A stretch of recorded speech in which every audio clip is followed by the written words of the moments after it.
नमस्कार। नए पर्यायवाची शब्द स्वयं बनाइए इस श्रृंखला की तीसरी कड़ी में आज मैं डॉक्टर सुनीता खत्री आपको बताने जा रही हूँ पर्यायवाची शब्द बनाने की और नई ट्रिक्स।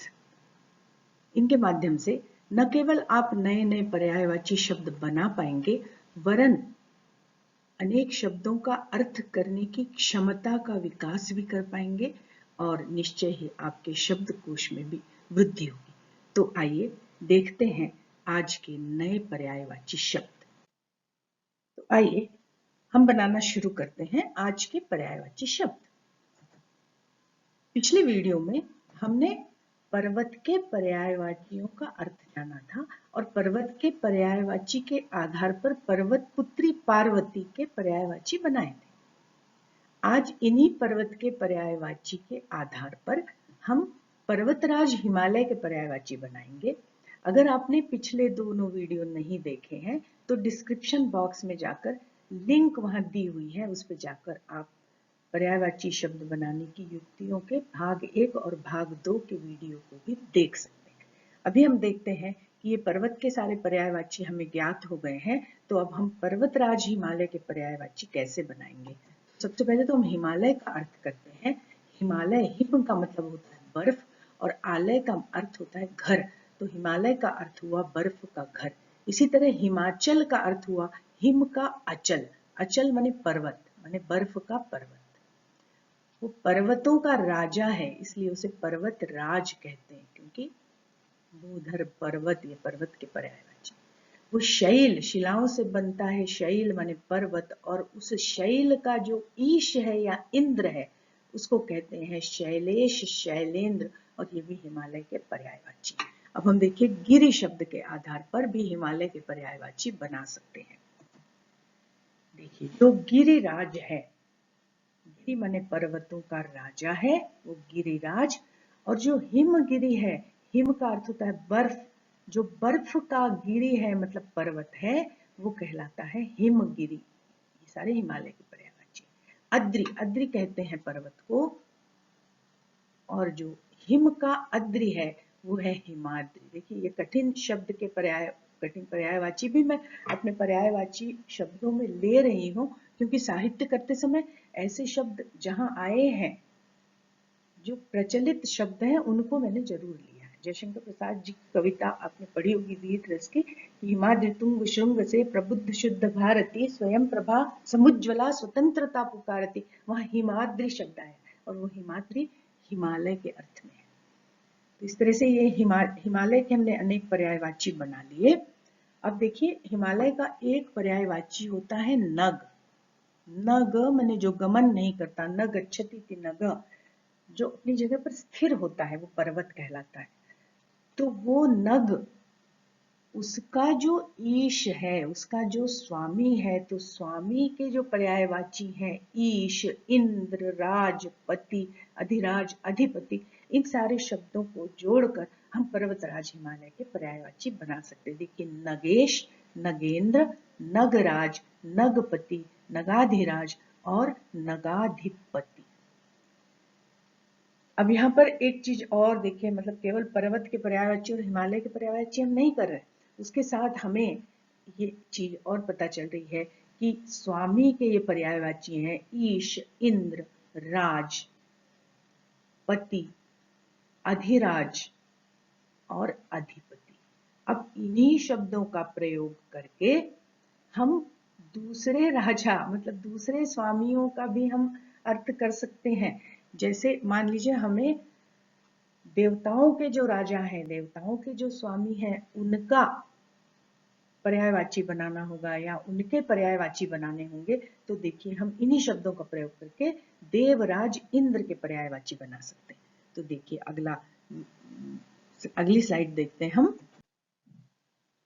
तो देखिए हमने अभी नग शब्द में, पर्वत शब्द में ये इंद्र, ईश, राज इत्यादि शब्द लगाकर पर्वत के पर्यायवाची बनाए थे। तो यही शब्द लगाकर हम वो पर्वत का राजा था, हम सुरों के राजा या देवताओं के राजा इंद्र के पर्यायवाची भी बना सकते हैं। देखिए सुरेश, सुरों के राजा सुरेश, सुरों के इंद्र सुरेंद्र, सुरों के राज सुरराज या देवों के राज देवराज, सुरपति देवपति, देवाधिराज सुराधिपति देवाधिपति। इस तरह से हम देवेंद्र देवेश, देवताओं का एक नाम अमर भी है, तो अमरपति अमरेश अमरेंद्र अमराधिपति, ये सारे इंद्र के पर्यायवाची बन जाएंगे। अगर ये सुर देव और अमर इन शब्दों के साथ हम ये 6 शब्द बनाएंगे तो 6 दूनी 12 6 18 पर्यायवाची इंद्र के बन जाएंगे। पर यहाँ केवल वही पर्यायवाची लिखे हैं जो ज्यादा प्रचलित हैं और जिनका प्रयोग साहित्य में अधिक हुआ है। अब इंद्र के जो दूसरे वैशिष्ट्य हैं उनके आधार पर भी हम इंद्र के पर्यायवाची बना सकते हैं। तो देखिए, इंद्र का जो अस्त्र है वो वज्र है। आपको पता होगा कि महर्षि दधीच की हड्डियों से बना हुआ इंद्र का वज्र है, जो देवासुर संग्राम में अपने शरीर का परित्याग करके दधीच जी ने इंद्र को दिया था। तो वो वज्र धारण करने वाले हैं, वो वज्र से युक्त है, इसलिए उनका नाम है वज्री। वो वज्र को धारण किए हुए इसलिए उनका नाम है वज्रधर। उनके पाणी में माने हाथ में वज्र है, इसलिए उनका नाम है वज्रपाणी। और वज्र का ही एक नाम है कुलिश, तो कुलिश को धारण करने वाले हैं, इसलिए उनका एक नाम कुलिश पाणी भी है। अब देखिए, आगे हम देखते हैं कि इंद्र की पत्नी का नाम है शची। तो वो शची के पति हैं। तो पति जो है, ईश इंद्र इत्यादि शब्द जो है वो पति के अर्थ में भी होते हैं। तो वो शचीश शचीन्द्र शचीपति कहलाएंगे। और वो नाक के स्वामी हैं। नाक का अर्थ होता है स्वर्ग, तो वो स्वर्ग के स्वामी हैं, इसलिए उनका एक नाम नागपति है।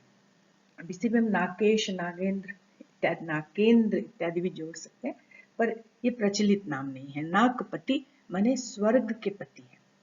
अब देखिए, यहाँ पर एक टेक्निक हमको और एक ट्रिक हमको और समझ में आ रही है कि किसी भी देवता का नाम हमें अगर उसका पर्याय बनाना है तो हम उनकी पत्नी के नाम में ईश इंद्र पति इत्यादि शब्द लगाकर उनके नाम बना सकते हैं।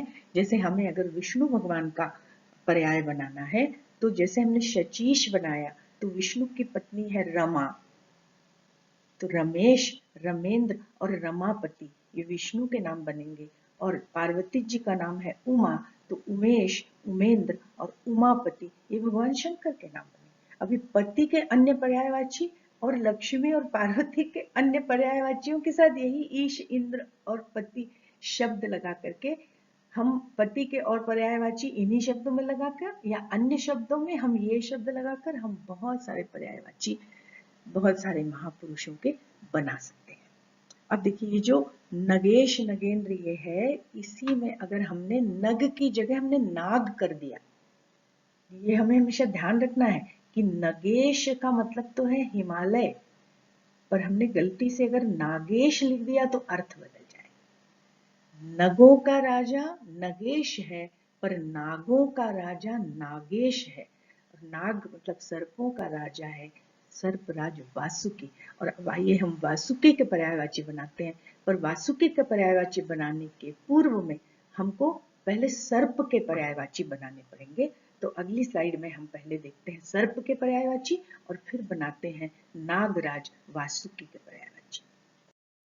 तो आइए पहले हम बनाते हैं नाग के पर्यायवाची, सांप के पर्यायवाची, और फिर उनके आधार पर हम बनाएंगे नागराज वासुकी के पर्यायवाची। सांप के जो है नाग सर्प इत्यादि प्रचलित प्रसिद्ध पर्यायवाची हैं। हम आगे उनके और पर्यायवाची देखते हैं। जैसे ये सर्प है तो सर्पति सर्प माने सरक सरक के चलता है, इसलिए सांप का नाम सर्प है। फिर आपने देखा होगा नाग के चित्र या वीडियोज इत्यादि देखे होंगे, तो नाग जो है वो 2 जीभ वाला होता है। उसकी जो जीभ है वो आगे से 2 भागों में विभक्त होती है, इसलिए उसका एक नाम है द्विजिह्वः माने 2 जीभ वाला।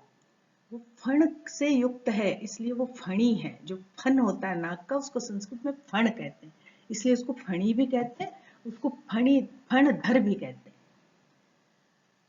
ऐसी किंवदंती है कि नागों के पास बहुमूल्य मणि होती है, उसको उसको फणधर कहते हैं, और वो मणि से युक्त होता है, मणि को धारण करता है, इसलिए उसका एक नाम मणिधर, और वो विष धारण करता है, विषैला होता है, इसलिए उसका नाम विषधर भी है।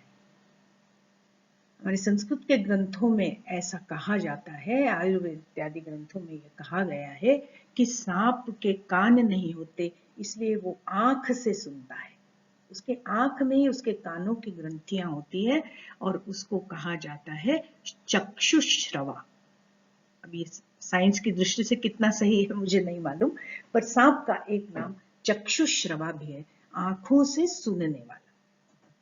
अगला देखिए, उनके हाथ पैर नहीं होते, भुजाएं, या मतलब एक जो शरीर है उसका हम भुजा कह सकते हैं उसको, तो उन्हीं भुजाओं से वो गमन करता है, इसलिए वो भुजग है। और भुजाएं ही उसका अंग है, इसलिए वो भुजंग है। वो एक ही भुजा होती है और वो वही उसका अंग है, उसके हाथ पैर अलग अलग नहीं है। इसी तरह वो अपने उर से, माने अपनी छाती से गमन करता है, खिसक खिसक के चलता है, सरक सरक के, उसके पैर नहीं है, इसलिए उसका एक नाम है उरग। हालांकि सर्प के और भी बहुत सारे पर्यायवाची हैं, उसको अहि भी कहते हैं, उसको व्याल भी कहते हैं, पर इतने पर्यायवाची हमारे लिए पर्याप्त हैं। और अब हम उसको सारंग भी कहते हैं। अब हम सर्पराज या नागराज वासुकी के पर्यायवाची करेंगे। हमने जो नग शब्द में ईश शब्द जोड़ करके हिमालय के पर्यायवाची बनाए थे, वही सारे शब्द जोड़कर हम अगर नाग शब्द में जोड़ेंगे तो वो सारे के सारे वासुकी के पर्यायवाची बन जाएंगे। नागों का ईश, नागों का इंद्र, नागों का राजा, पति, अधिराज और अधिपति, और शब्द बनेंगे नागेश, नागेंद्र, नागराज, नागपति, नागाधिराज और नागाधिपति। सर्प के अन्य पर्यायवाचियों में भी हम ये ईश, इंद्र इत्यादि जोड़ करके वासुकी के बहुत सारे पर्यायवाची बना सकते हैं। अब हम उसकी और विशेषताओं पर देखते हैं कि वो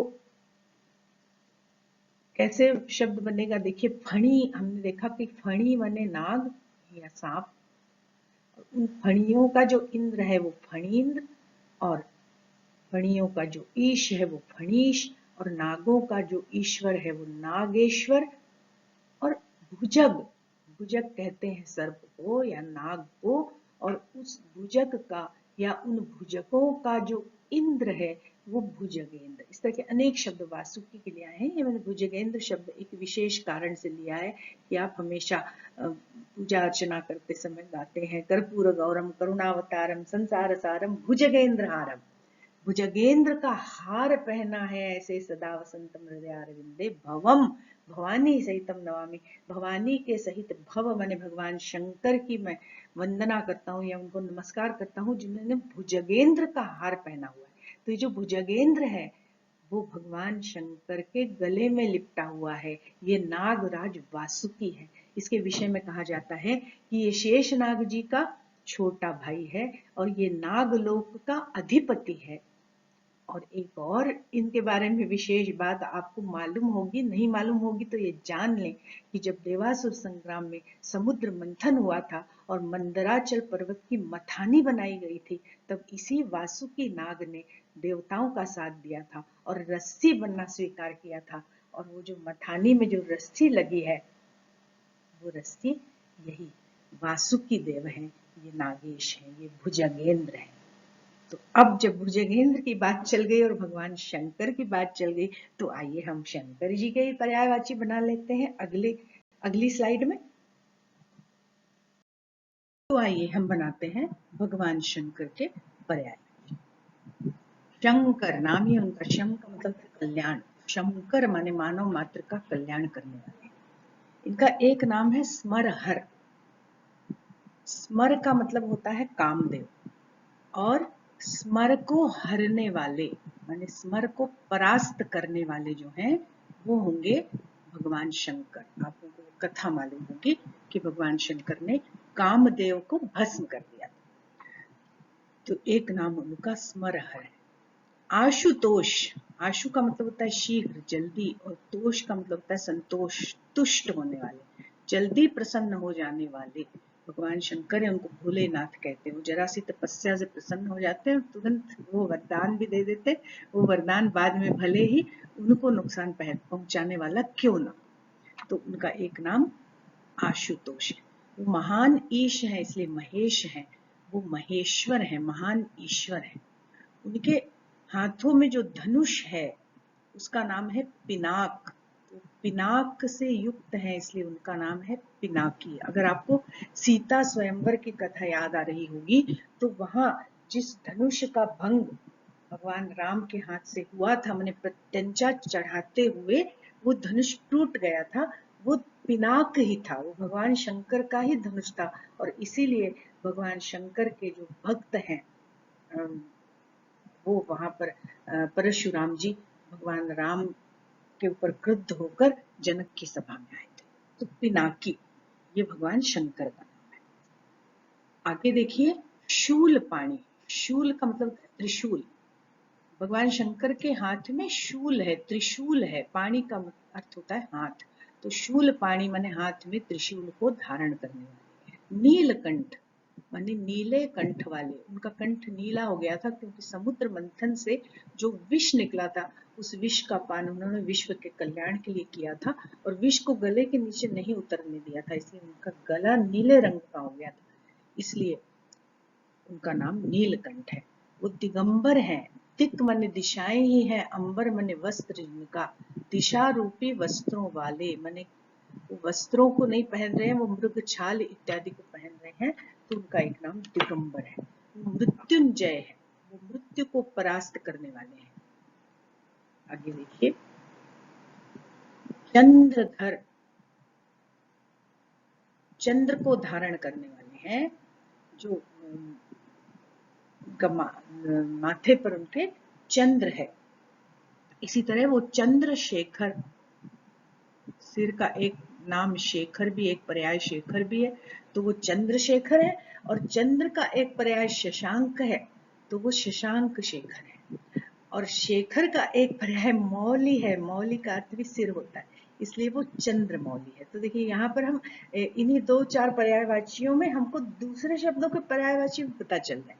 हमें चंद्र का पर्यायवाची पता चला है कि शशांक है, और सिर का पर्यायवाची एक पता चला है कि शेखर है, और सिर का दूसरा पर्यायवाची हमें पता चला है मौली, चंद्रमौली और चंद्रशेखर। और देखते हैं आगे, शिव। शिव का अर्थ होता है कल्याण। वो कल्याण के स्वरूप है, कल्याण स्वरूप है, पूरे विश्व का कल्याण करते हैं। वो गंगाधर, उन्होंने गंगा को अपनी जटाओं में धारण किया हुआ है, इसलिए वो गंगाधर है। वो कथा भी आपको मालूम ही होगी कि राजा भगीरथ ने तपस्या की थी और गंगा जी को पृथ्वी पर लाना था, तो शंकर, भगवान शंकर से अनुरोध करके उनको प्रसन्न करके और गंगा को नीचे लाया था। और भगवान शंकर ने गंगा जी का प्रवाह पृथ्वी सहन नहीं कर सकती थी, तो उसको रोकने के लिए पहले उसे अपनी जटाओं में धारण किया था। इसके बाद वो नटराज हैं, नटों के राज हैं। नट मतलब जितनी भी ललित कलाएं हैं, उन कलाओं के जो कलाकार हैं वो नट कहलाएंगे। और उन नटों के वो राजा है, वो स्वामी है, 64 कलाओं के अधिष्ठाता है। महादेव है, वो महान देवता है, इसलिए उनका एक नाम महादेव कहते, देवाधिदेव महादेव। और देखिए, उनके 3 नेत्र हैं, इसलिए वो त्रिनेत्र है। और नेत्र को अंबक भी कहते हैं, इसलिए वो त्रिअंबक, यहाँ संधि से त्र्यंबक हो गया, त्र्यंबक है वो। इसी तरह वो भुजंग भूषण है, उन्होंने भुजंग का आभूषण पहना हुआ है। उन्होंने नाग वासुकी को अपने गले का आभूषण बनाया हुआ, माला की तरह पहना हुआ है, इसलिए वो भुजंग भूषण है। मतलब पहले भी हमने इसकी चर्चा की कि उनके गले में जो नाग है वो सामान्य नाग नहीं है, वो नागराज वासुकी। तो आज के लिए मुझे लगता है पर्याप्त पर्यायवाची हो गए हैं। आज के लिए बस इतना ही। हम फिर मिलेंगे नए पर्यायवाची शब्द स्वयं बनाइए के भाग 4 में, पर्यायवाची शब्द बनाने की कुछ नई युक्तियों के साथ, कुछ नई ट्रिक्स और टेक्निक्स के साथ। पुनः अंत में वही अनुरोध कि चैनल को सब्सक्राइब कीजिए। यदि वीडियो पसंद आया है तो लाइक कीजिए, अपने छात्रों, मित्रों और हिंदी भाषा सीखने वाले प्रतियोगी परीक्षा देने वाले विद्यार्थियों के साथ इसे शेयर कीजिए। और हाँ, अपने अच्छे कमेंट्स देना न भूलें। वो कमेंट्स मुझे प्रोत्साहन देते हैं आगे का वीडियो बनाने के लिए। तब तक के लिए धन्यवाद। वीडियो पर समय देने के लिए बहुत बहुत